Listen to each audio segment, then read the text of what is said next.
Hello friends, how are you. I hope कि आप सब अच्छे होंगे। Welcome to expert opinion. Friends, आज की वीडियो में हम डिस्कस करेंगे प्रत्ययों की जो हमारी सीरीज चल रही थी इस सीरीज में हम आज चौथे प्रत्यय के डिस्कस करने वाले हैं, जिसका नाम है ल्युट प्रत्यय। इससे पहले हमने ता प्रत्यय, ल्यप प्रत्यय और तुमुन प्रत्यय के बारे में डिस्कस किया था। अगर आप लोगों ने उन वीडियोस को नहीं देखा तो आप जाकर देखिए, क्योंकि चीजें एक दूसरे से कनेक्ट होती हैं। तो आप पहली चीजों को जब तक नहीं करेंगे तो दूसरी वाली जो चीजें हैं, आगे की चीजें हैं, आपको उतने बेहतर तरीके से समझ में नहीं आएंगी जितने बेहतर तरीके से समझ में आनी चाहिए। और मैं पूरी कोशिश करूंगी कि आज मैं जो आपके सामने डिस्कस करूंगी वो आपको एक एक चीज समझ में आए। तो आप पूरी वीडियो को अंत तक देखिएगा, और वीडियो अगर आपको पसंद आए, अच्छी लगे, तो वही बात है कि आप एक लाइक कर दें पर डे की तरह। और चैनल अगर पहली बार देख रहे हैं, फर्स्ट टाइम विजिट किया है, तो आप क्या करेंगे, एक सब्सक्राइब कर देंगे। नीचे रेड बटन होगा और उस पर क्लिक करके साइड में आई बटन को क्लिक करके रखें और ऑल पर प्रेस कर लें, ताकि आने वाली जितनी भी वीडियोज हों, जो भी अपडेट हों चैनल पर, जो भी न्यूज हों, जो भी आपको मिलता रहे, वो टाइम टू टाइम मिलता रहेगा। और पीडीएफ फाइल आपको किसी भी सेशन की अगर चाहिए या फिर आपको कोई नोट्स चाहिए तो आप हमारे टेलीग्राम चैनल को ज्वाइन करें। आज उस पर करंट अफेयर की एक बुक अपलोड की गई है, तो आप लोगों ने अगर उसे ज्वाइन नहीं किया है तो आप टेलीग्राम चैनल को ज्वाइन कर सकते हैं। तो बात करेंगे ल्युट प्रत्यय के बारे में। इससे पहले मैं आपको थोड़ा सा जो प्रत्यय हम इससे पहले डिस्कस कर चुके हैं उनका मैं आपको एक बार फास्ट रिवीजन करा देती हूँ। जिन लोगों ने वीडियो देखा है उनको बहुत अच्छे से समझ में आएगा, लेकिन जिन्होंने वीडियो को नहीं देखा है वो लोग थोड़ा जा करके वीडियो को देख लें बैक वाली को, और उसके बाद में ये चीजें आपको क्लियर हो जाएंगी। तो हमने सबसे पहले डिस्कस किया था ता प्रत्यय के बारे में, फिर उसके बाद हमने डिस्कस किया था ल्यप प्रत्यय के बारे में, फिर उसके बाद में हमने डिस्कस किया था तुमुन प्रत्यय के बारे में। तो इन तीनों प्रत्ययों को हम डिस्कस कर चुके हैं संस्कृत में। और देखिए, संस्कृत के प्रत्यय और हिंदी के प्रत्यय थोड़े से अलग हैं, थोड़ा डिफरेंस है। क्योंकि संस्कृत में क्या होता है कि कोई ना कोई सूत्र लग जाता है। आपके पतंजलि हैं, पाणिनि जी हैं, ये अलग अलग सूत्रों को दे गए और इनके अकॉर्डिंग किसी की संज्ञा हो जाती है, किसी सूत्र को लगकर किसी का लोप हो जाता है और किसी का आगम हो जाता है। तो इस वजह से इन जो प्रत्यय हैं इनको पढ़ना आपके लिए बेहद जरूरी हो जाता है।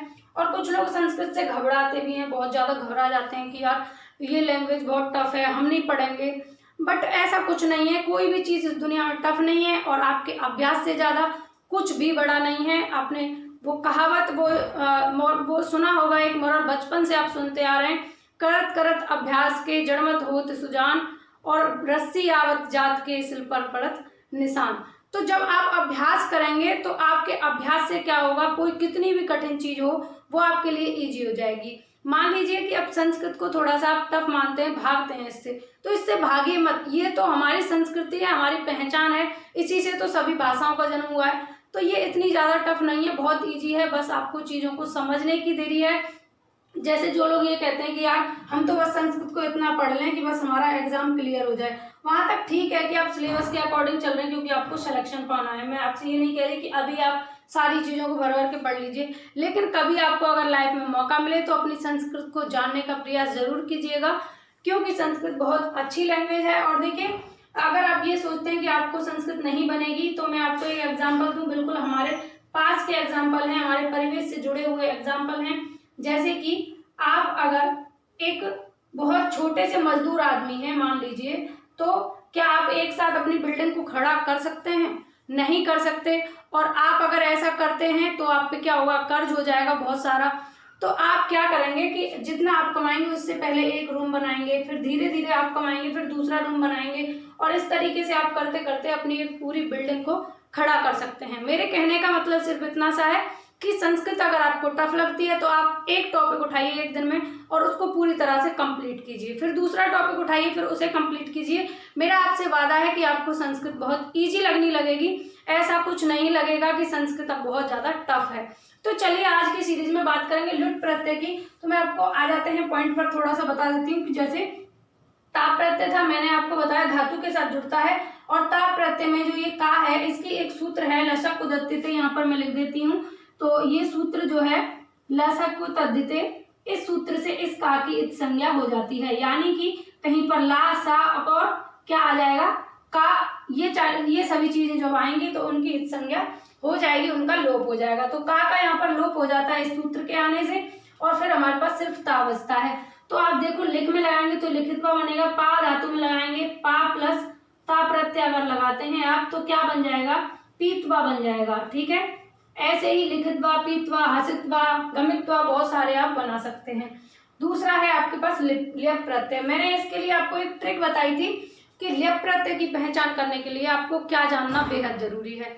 एक तो आपको ये जानना है कि कोई भी शब्दांश है या कोई शब्द है, उसके पहले अगर उपसर्ग लगा हुआ है और लास्ट में या है, तो पहली डिमांड क्या है ल्यप प्रत्यय की कि पहले उपसर्ग हो। भाई पहले आपको उपसर्ग लिखना, एक डिमांड कंप्लीट हुई। फिर दूसरी डिमांड क्या है कि लास्ट में या हो। अगर दोनों चीजें आपको मिल जाती हैं तो आंख बंद करके ल्यप प्रत्यय लगा के आइएगा, आपका एक भी नंबर जाएगा नहीं। 1 नंबर का पूछा जाएगा तो आपको पूरा 1 नंबर मिलेगा, ये हमारा वादा है आपसे। जैसे मैं एग्जाम्पल देती हूँ, जैसे अनु है उपसर्ग, ठीक है, भू धातु है और आपका ल्यप प्रत्यय लगा हुआ है, तो क्या बनेगा, तो बन जाएगा अनुभूय। क्या बनेगा, अनुभूय। अब देखिए, अब आप ये कहेंगे कि इसमें से जो ल्यप प्रत्यय था इसमें सिर्फ या ही क्यों बचा, बाकी का ला कहाँ गया और पा कहाँ गया। तो देखिए मैं आपको बता दूं, अभी जो ये सूत्र था लसक कुदत्तिते, तो लसक कुदत्तिते से ला की इत संज्ञा हो गई, क्योंकि ला, सा और का जहां पर भी आएंगे उनकी इत संज्ञा हो जाएगी, मैं आपको बता चुकी हूँ। तो ला की हो जाती है इस सूत्र से इत संज्ञा और पा की हो जाती है हलंतम से लोप हो जाता है। एक हलंतम नाम का भी सूत्र है, ठीक है, कौन सा है, हलंत्यम, ठीक, हलंत्यम नाम का भी एक सूत्र है और इससे क्या हो जाएगी, इस पा की भी इत संज्ञा हो जाएगी, तो आपके पास क्या बचेगा, अनुभूय बचेगा।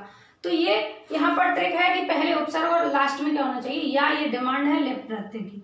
अगला था तुमुन। अब तुमुन में भी जो ना है ये आधा है, तो इसकी हलंत्यम से इत संज्ञा हो गई। फिर क्या बचा, तुमु, तुमु बच गया हमारे पास में। तो क्या होता है फिर आगे चल के, जब तुमु बच जाता है तो फ्रेंड्स जो ये आपका यहाँ पर ऊ बच रहा है, यानी कि तुमु, तो तुमु में क्या होगा, ये ऊ जो है इसको उकार उपदेश हो जाएगा और उकार उपदेश होने के बाद में इसका लोप हो जाएगा, तो यहाँ पर सिर्फ तुम बचेगा। तो जैसे पठ धातु में हम लगाएंगे इसको तुमुन प्रत्यय को, तो हमारा शब्द क्या बनेगा, देखिए यहाँ पर हलंत्यम से इस ना की जो है संज्ञा हुई, फिर ऊ हमारा चला गया उकार उपदेश देने से, तो यहाँ पर तुम बचा। तो पठ में लगाएंगे तो क्या बनेगा, पठि तुम बनेगा, ठीक है, पठ में लगाएंगे तो क्या बनेगा, पठि तुम बनेगा। लिख में लगाएंगे तो लेख तुम बनेगा, गम में लगाएंगे तो गन तुम बनेगा, दृश में लगाएंगे तो दृश तुम बनेगा।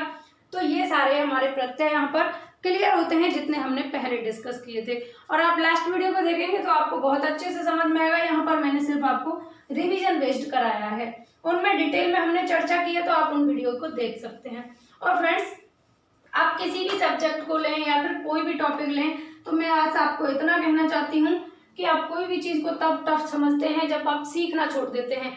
आपके अंदर 2 चीजें कभी कम नहीं होनी चाहिए, एक तो कुछ नया सीखने की लगन और एक सीखने में गति, यानी कि आपकी स्पीड कम नहीं होनी चाहिए और आपको किसी भी चीज को सीखने की जो लगन है आपके अंदर उसको कभी कम नहीं करना है। अगर इन दोनों चीजों को आप बनाकर रखते हैं तो सक्सेस आपके हाथों में होगी। और कोई भी व्यक्ति हो, कोई भी, जैसे मैं एग्जाम्पल दूं आपको, जैसे लोहा होता है, आयरन होता है लोहा, तो अगर आप उस लोहे को कितना भी अच्छा, कितनी भी अच्छी क्वालिटी का लोहा हो, अगर आप उसे खुली जगह में छोड़ देते हैं और उसके बाद उस पर कोई डेंट पेंट नहीं करते, तो उस लोहे को जंग खा जाएगी और वो लोहा एक दिन ऐसा आएगा कि खत्म हो जाएगा बिल्कुल। सेम वही कंडीशन आपके साथ में है कि आप अगर कितने भी ज्ञानी हैं, कितने भी, जैसे अच्छी क्वालिटी का लोहा अगर खुले में छोड़ दिया और उसके साथ में फिर कोई प्रतिक्रिया नहीं की, जैसे डेंट पेंट करना है, उस पर प्राइमर, अच्छी क्वालिटी का उस पर प्राइमर किया जाए, तो वो सारी चीजें अगर आप नहीं करेंगे उसके साथ में, तो लोहा बिल्कुल नष्ट हो जाएगा।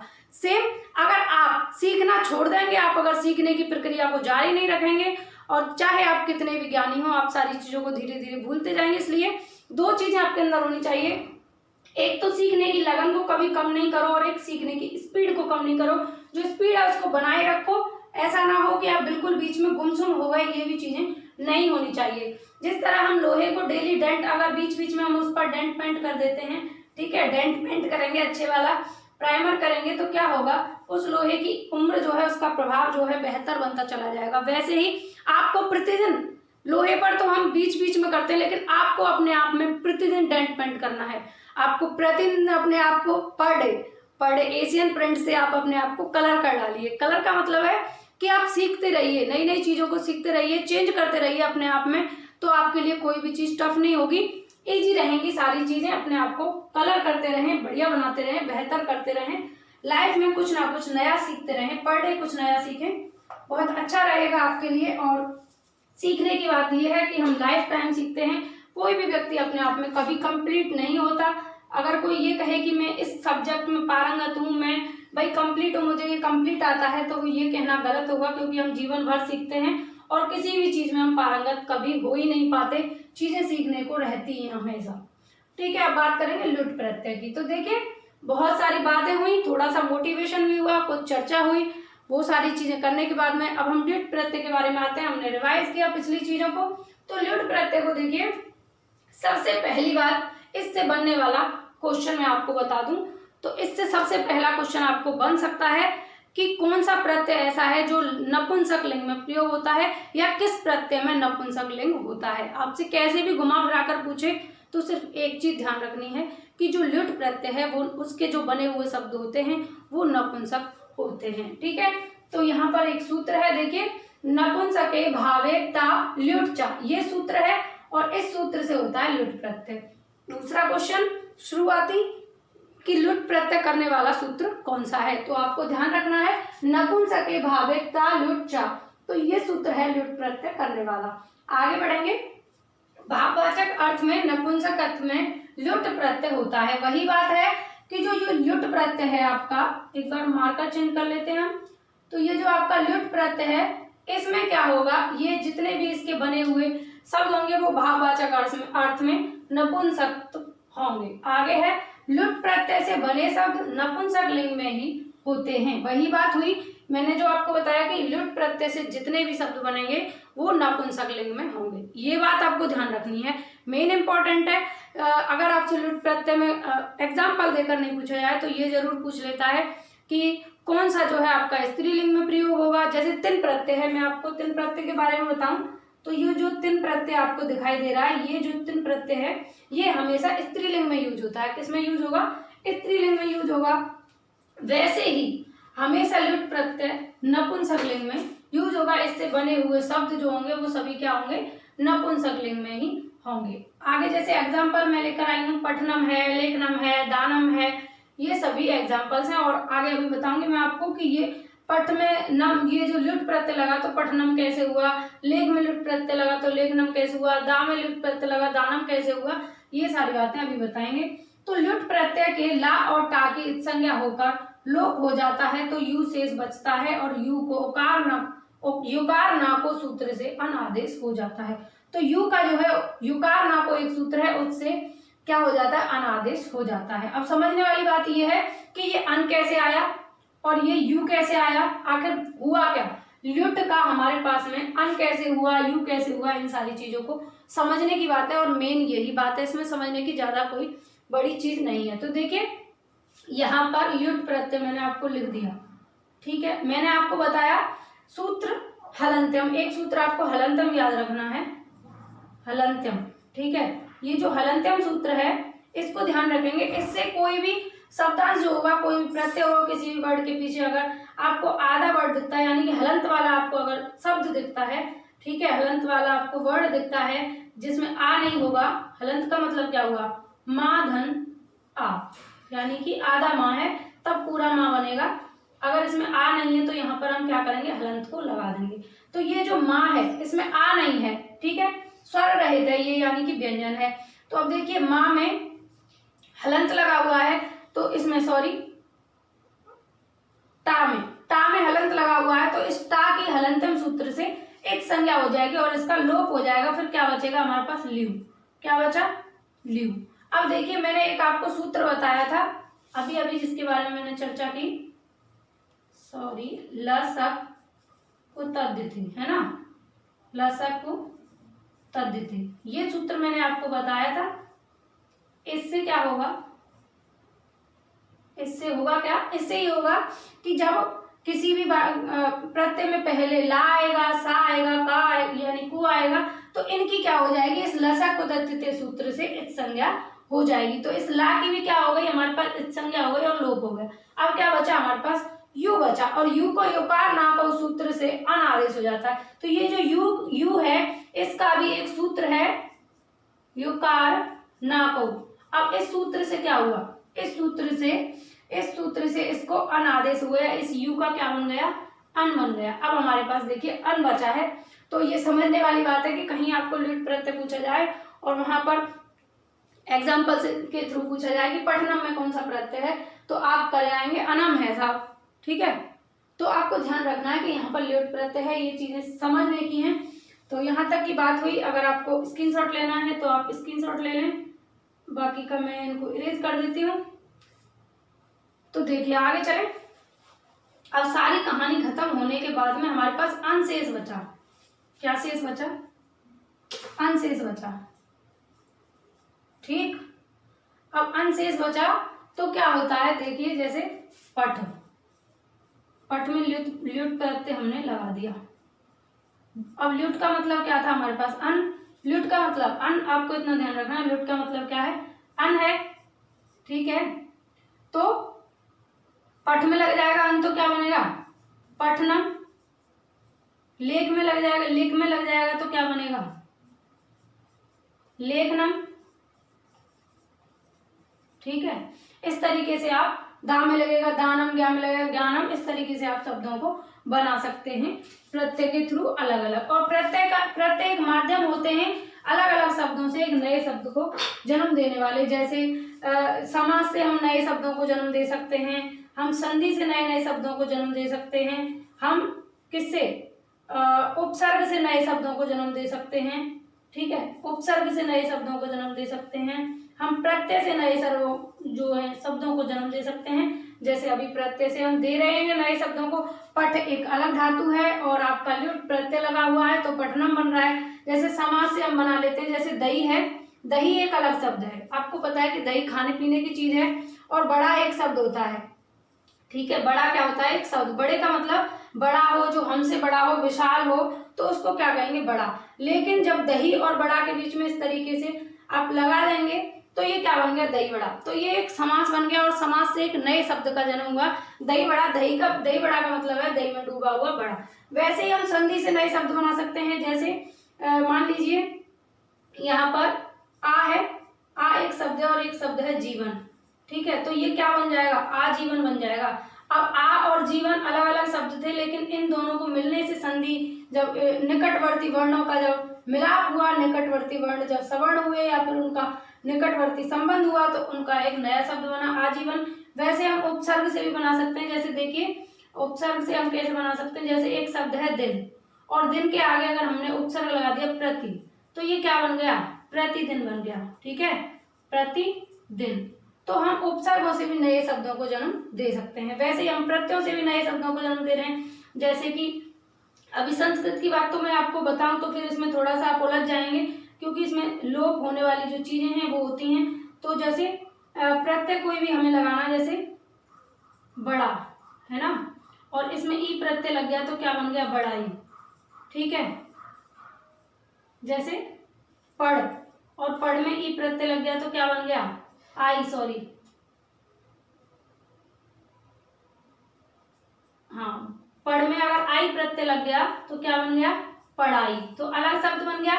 पढ़ का मतलब होता है पढ़ना, और आई का मतलब किसी का कोई आना या जाना, तो क्या दोनों को मिलाने के बाद क्या बना? पढ़ाई एक शब्द बन गया। तो हम समास से और संधि से, आपके प्रत्ययों से, उपसर्गों से नए नए शब्दों को हम जन्म दे सकते हैं, नए शब्द हम बना सकते हैं। तो यहाँ पर देखिए ल्युट प्रत्यय के मैं कुछ एग्जांपल्स आपके लिए लाई हूँ। जैसे लिख धातु में ल्युट प्रत्यय लगा तो लेखनम, कथ धातु में ल्युट प्रत्यय लगा कथनम, पट धातु में ल्युट प्रत्यय लगा पठनम, ज्ञा धातु में ल्युट प्रत्यय ज्ञानम, नी में नयनम, आपका क्री में तो करणम, ग्रह में ग्रहणम, गम में गमनम, और आपका भू में भवनम, दृश्य में दर्शनम। तो इस तरीके से आप शब्दों की पहचान कर सकते हैं। बस इतना सा ध्यान रखिए, ल्युट का मतलब होता है अन।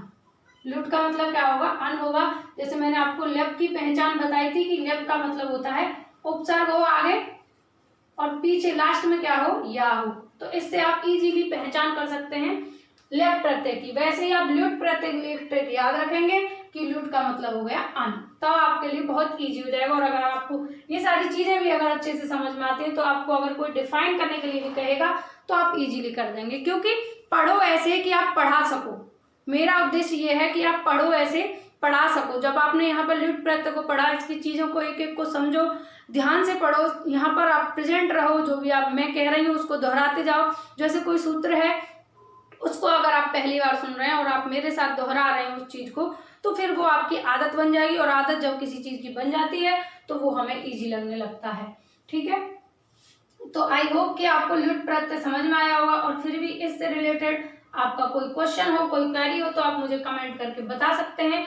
और फिर लास्ट में वही बात, आपसे हमारी एक ही रिक्वेस्ट हमेशा कि आप चैनल को सब्सक्राइब करें और बेल आइकन को प्रेस कर लें। और अच्छी लगी हो वीडियो, मेरा प्रयास अच्छा लगा होगा, थोड़ा सा भी मोटिवेशन मिला हो मेरी बातों से, और जो मैंने आपको समझाया वो आपको समझ आया हो, तो वीडियो को एक लाइक कर दें और अपने दोस्तों के साथ में शेयर कर दें। बाकी की बात करेंगे नेक्स्ट वीडियो में।